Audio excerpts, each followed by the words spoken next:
Have you ever felt the weight of 1,000 thoughts in your head, while everyone else seems perfectly fine with the silence?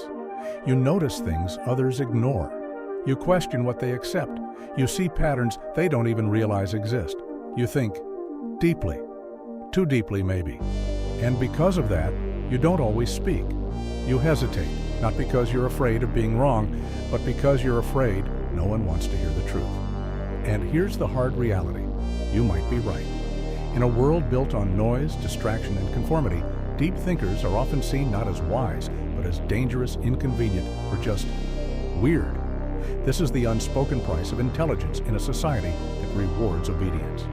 Bonhoeffer called this out in one of the most chilling ideas ever written.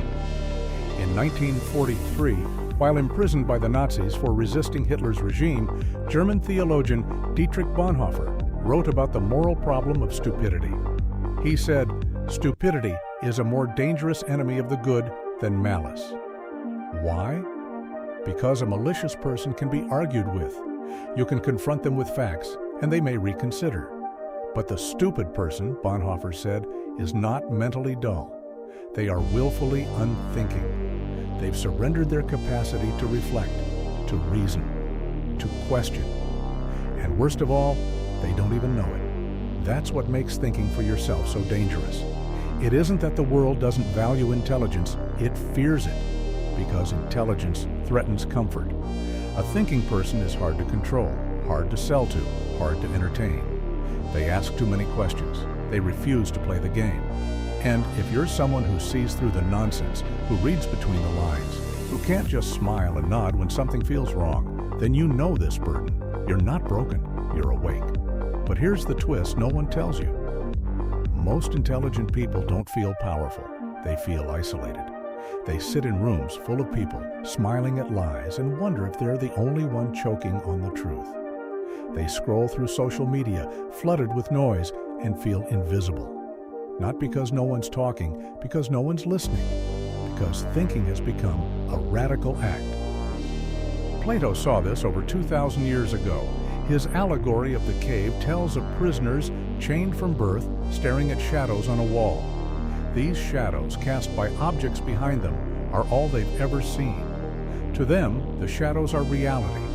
But one prisoner escapes. He sees the real world, light, depth, truth. He runs back to tell the others, but they mock him, they hate him, they threaten to kill him. Why? Because the truth threatens their fragile illusion. They prefer the lie. They're comfortable with shadows. Doesn't that sound familiar? Try questioning a cultural narrative, a political belief, a social norm. Watch how quickly people stop listening and start attacking.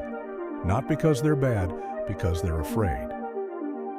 Nietzsche called this the herd morality.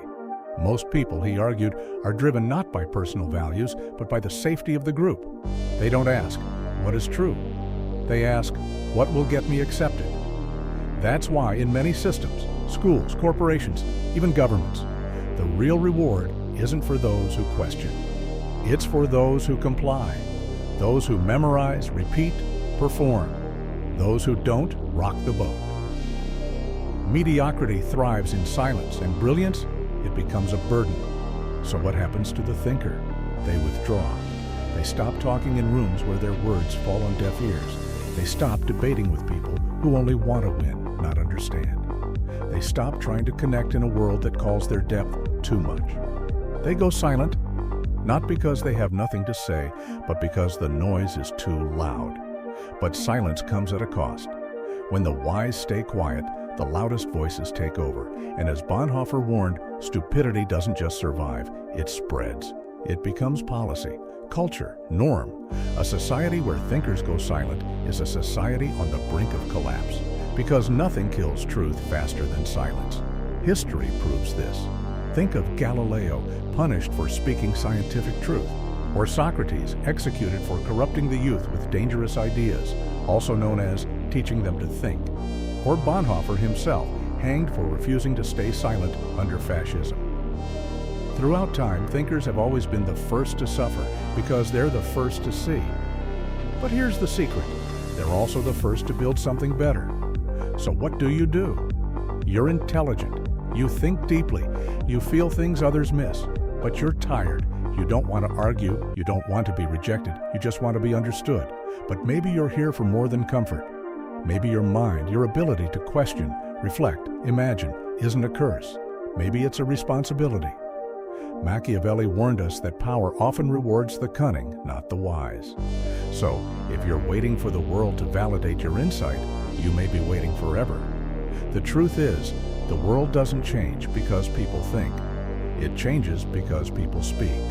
So, yes, your thoughts might make people uncomfortable. You might get misunderstood, mocked, ignored, but someone out there is waiting to hear exactly what you see. Your words could wake them up. Your silence could let them sleep. This is the paradox. The smarter you are, the more you see. The more you see, the more alone you feel. The more alone you feel, the quieter you become. But the quieter you become, the louder the lies get. So speak, even if your voice shakes, even if your words land in silence, even if no one claps. Because somewhere, someone is still chained to the wall, staring at shadows, waiting for someone like you to say, "There's more than this."